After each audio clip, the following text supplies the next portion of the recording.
వాక్యం ఒక ఆయుధము. తెలుసా మీకు? వాక్యం ఒక ఆయుధం. వాక్య ధ్యానం. నైట్ పండుకుంటావు, ఈరోజు సెల్ ఫోన్ వచ్చింది, సెల్ ఫోన్లో చక్కగా వాక్యం చదువుతూ ఉంటారు వాళ్ళే. పండుకొని స్క్రీన్ చూస్తూ ఉంటావు, నైటు నిద్ర పట్టక నిద్ర మాత్రలు వేసుకొని నేను నిద్రపోతావు. సైంటిఫిక్గా చెప్పింది ఏంటంటే పడకపోయే ముందు 2 hours ముందు స్క్రీన్ చూడటం ఆపేసేయాలి, కనీసం 2 గంటల ముందు స్క్రీన్ ఆపేయాలి. నువ్వు మంచం ఎక్కి కూడా స్క్రీన్ చూస్తూ ఉంటావు. నిద్ర ఎట్ట వచ్చింది నీకు? దెయ్యం ముఖం వేసుకొని.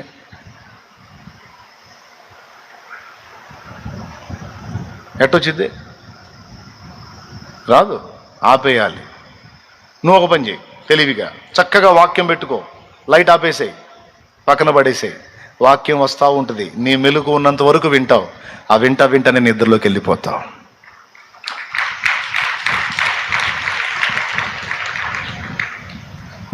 విను వాక్యం వెళ్ళని, బాడీలోకి హృదయంలోకి వెళ్ళని. నీ సర్వ శరీరమున కదా ఆరోగ్యం అన్నాడే, నీ ఎముకలకు సత్తువ అన్నాడే, నువ్వు చేయనదంతా సఫలమగునన్నాడే. వాక్యము నీలో ఎంతగా ప్రవేశించిద్దో నీ శరీరములో అంతగా మార్పులు వస్తాయి. నీ బాడీలో వెనక్కి తిరగని రోగాలు కూడా తిరిగిపోతాయి యేసు నామములో. స్వస్థత వచ్చింది. తీసుకోను, వాక్యం తీసుకో, బాగా వాక్యం విను విను విను విను విను రోగంలో ఉన్నావా? మత్తయి, మార్కు, లూకా, యోహాను, అపోస్తలుల కానీ 5 వింటా ఉండు. యేసయ్య చేసిన అద్భుతాలు వస్తూ ఉంటాయి. అపోస్తలు చేసిన అద్భుతాలు వస్తూ ఉంటాయి. విను. మత్తయి, మార్కు, లూకా, యోహాను, అపోస్తలు 5 విను. విశ్వాసము ప్రజ్వలించింది ఇక నీలో. వినుట వలన విశ్వాసము కలుగును, వినుట క్రీస్తును గూర్చిన వార్త వలన కలుగును. ఆ విశ్వాసమే నీలో కార్యసిద్ధి కలిగించిద్ది. నీ సర్వ శరీరము విడుదల పొందడానికి అది కారణమైంది.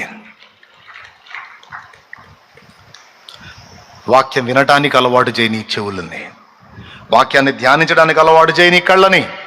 సాధన చేయి. ఇచ్చిన ఆయుధం పెద్దది, గొప్పది, కానీ అది మొద్దుబారిపోయిందంటే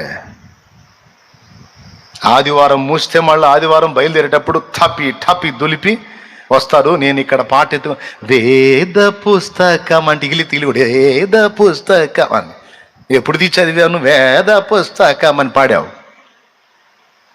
వేద పుస్తకమా వేద పుస్తకమా వేలలేని నిధిని, వేద పుస్తకమా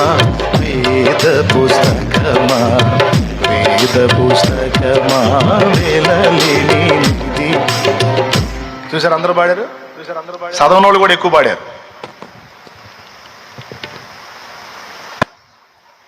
ఆయుధం ఉంది కానీ మొద్దుబారిపోయింది. ఆయుధం ఉంది, తుప్పు పట్టిపోయింది. నీ ఆయుధం ఉంది, వాక్యం అనే ఆయుధం, కానీ దుమ్ము కొట్టుకుపోయింది, మట్టి కొట్టుకుపోయింది.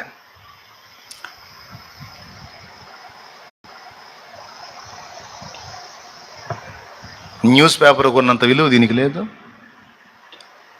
కానీ న్యూస్ పేపర్ చూడండి, మొత్తం చదువుబుద్ది. అది బైబిల్ పట్టుకో, ఒక అధ్యాయం చదివితే సాలు అనిపించింది. సైతాన్ కుట్రా, వాడి కుట్రా. అదే మామూలుగా మాసపత్రికలు ఉంటాయి చూడు, అవి తీసుకో, చెత్తంతా చదువుబుద్ది అయింది, భలే ఆనందంగా ఉంటుంది. పేజీ తిప్పబుద్ది అయింది, భలే ఇంట్రెస్ట్ ఉంటుంది.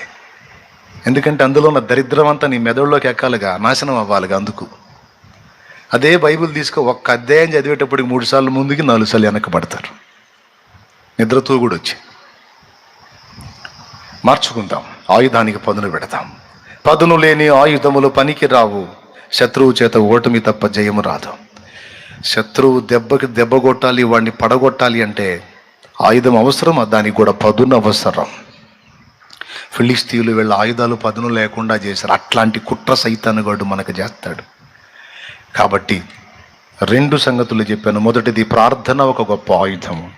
గొప్ప విజయాలు, భక్తులు సాధించిన అద్భుతాలు, కార్యాలు, సంఘాలు, పరిచర్య, ఆత్మల రక్షణ అంతా ప్రార్థనా మూల్యంతోనే జరిగింది. దేవదాసయ్య గారు, భక్త సింగ్ గారు, జో గారు, ఏమండి, ఇంకా భక్తులందరూ కూడా, చాలా వరకు భక్తిపరులందరూ కూడా, ఆత్మీయులందరూ కూడా శామ్యూయల్ మోరిస్, భక్తుల చరిత్రలు చదవండి. ప్రార్థన ప్రార్థన ప్రార్థన. ఓడలోకి ఎక్కినప్పుడు ఒక్కడు కూడా మారు మనసు లేదు, ఒక్కడికి కూడా మారు మనసు లేదు. శామ్యూయల్ మోరిస్ ఒక బాలుడు, ప్రార్థనాపరుడైన బాలుడు, 17 ఏళ్ల అబ్బాయి. శామ్యూయల్ మోరిస్ స్టోరీ చదవండి. ఓడలోకి ఎక్కినప్పుడు, అమెరికా వెళ్ళే ఓడ ఎక్కినప్పుడు, 17 ఏళ్ల అబ్బాయి ఓడ ఎక్కినప్పుడు అందరూ తాగుబోతులు, దుర్మార్గులు, నరహంతకులు ఆ ఓడ నిండా. ఓడలో నుంచి శామ్యూయల్ మోరిస్ 5 నెలల తర్వాత దిగేటప్పటికి ఓడలో వాళ్ళందరూ మారు మనసు పొందారు. ప్రసంగాలు లేవు, ప్రేమ ప్రార్థన, ప్రార్థన ప్రేమ, ప్రేమ ప్రార్థన, ప్రార్థన ప్రేమ. నో ప్రసంగం. శామ్యూయల్ మోరిస్ లైఫ్ మొత్తం నేను చదివాను, యూట్యూబ్లో అప్లోడ్ చేసినట్టున్నారు. నేను చదివా, కష్టపడి ఆ బుక్ అంతా చదివా.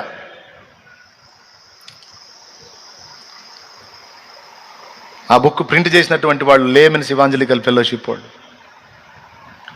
ప్రింట్ చేశారు. చదివా బుక్ మొత్తం, వాయిస్ చదివా. వినండి, మండిస్తుంది.